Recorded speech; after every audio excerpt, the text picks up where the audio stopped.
Alex Berry here for Wargamer.com. Today we're going to review Balance of Power.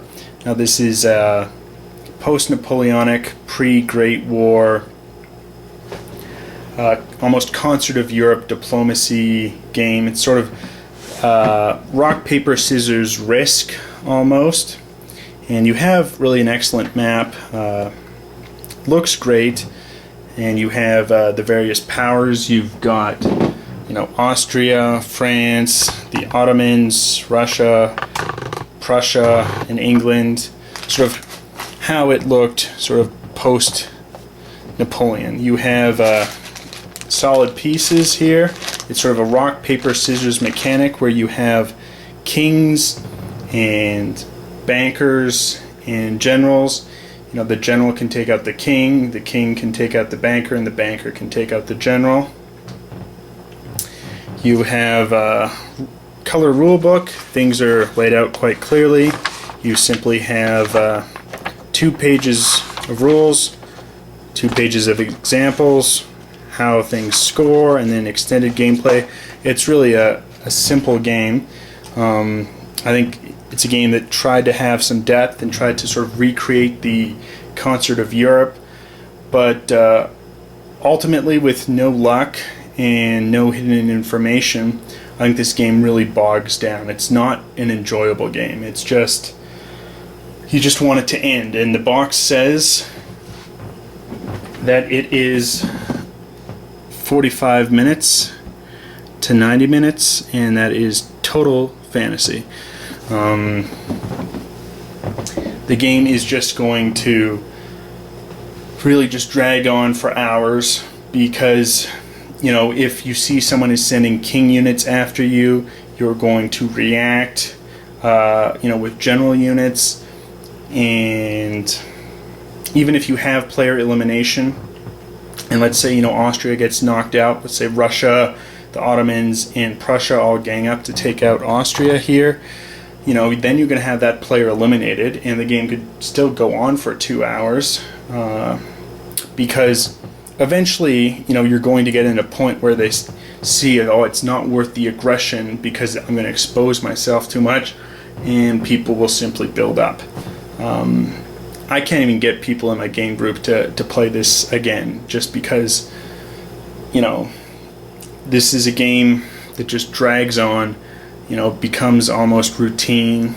It tries to be chessy, tries to be, have a lot of capacity in that you're trying to over-analyze and see, 4 or 5 moves ahead, but, that's only going to add time to the game, and people can react kind of quickly to it.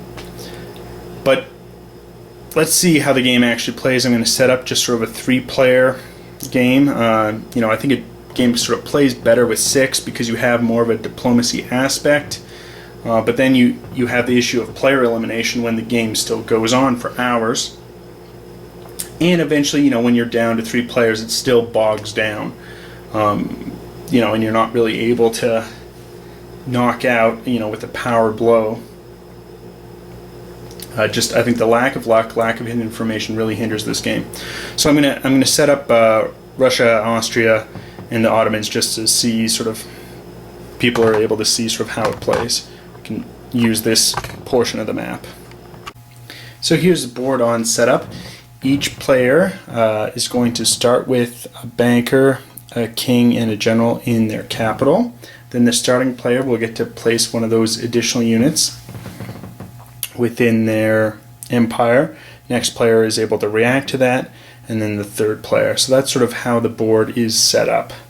We then check here on the victory point track, and here we can see that the Austrians have 5 points. That is, they get 1 for each territory they occupy, plus 3 for having a banker, king, and a general within their capital of Vienna. The Ottomans have 4 territories plus the capital bonus, and so do the Russians.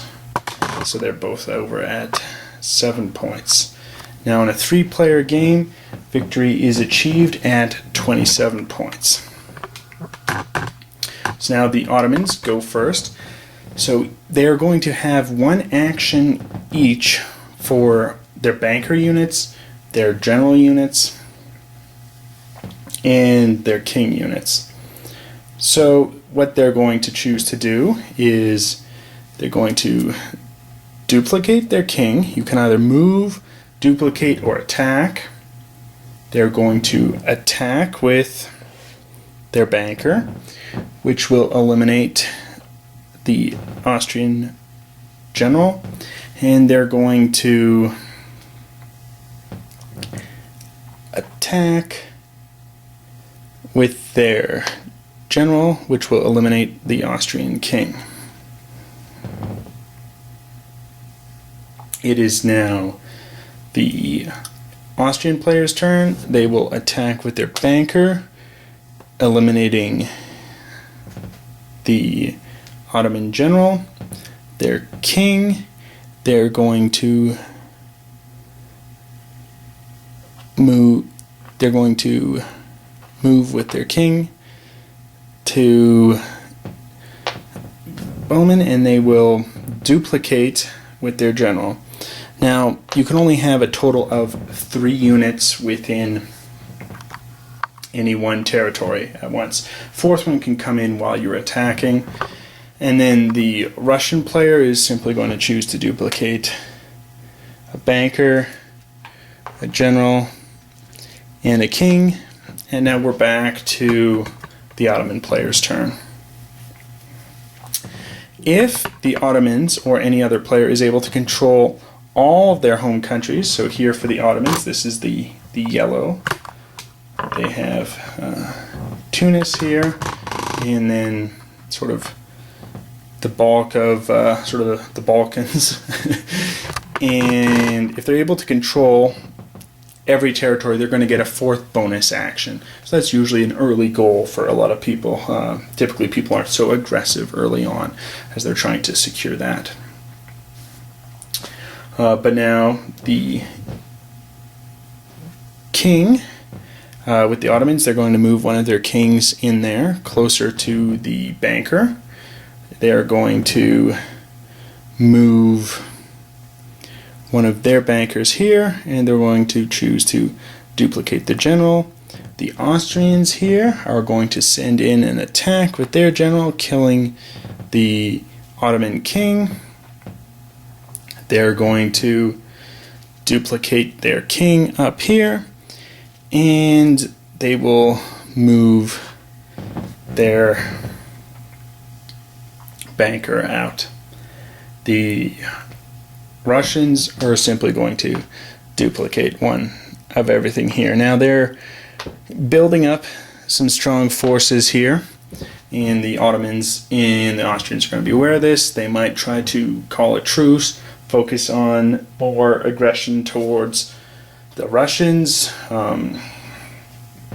That's a strong possibility. Otherwise, I think a typical 3-player war game, it's simply going to be the player sitting out from the battle, and both the Austrians and Ottomans are aware of this, and they'll counteract. And that's sort of the basic mechanics of the game. However, I just think this game just drags on. People are going to constantly be reacting, and players are going to see, one player is getting ahead, will react to that. And with the lack of luck and no hidden information, the game just drags on and on and on. It's not a game that's as great as it could have been. It seems like someone had this idea, let's mix rock, paper, scissors mechanic with risk, and that's all it was. I mean, even thematically, it doesn't make a ton of sense. Why are there all these kings? Why is the Austrian Empire having multiple kings? It could be, nobility or something, which would make sense. But it seems like the designers had an interesting mechanic and thought it would make a great game, and it doesn't. And it's not even that strong thematically. I would pass on this game unless, what you've seen here, if you think, I really like this sort of chess aspect and the maneuvering, and I don't mind a game that's going hours and hours, then this might be for you. But I can't in good conscience recommend this game to anyone. Till next time.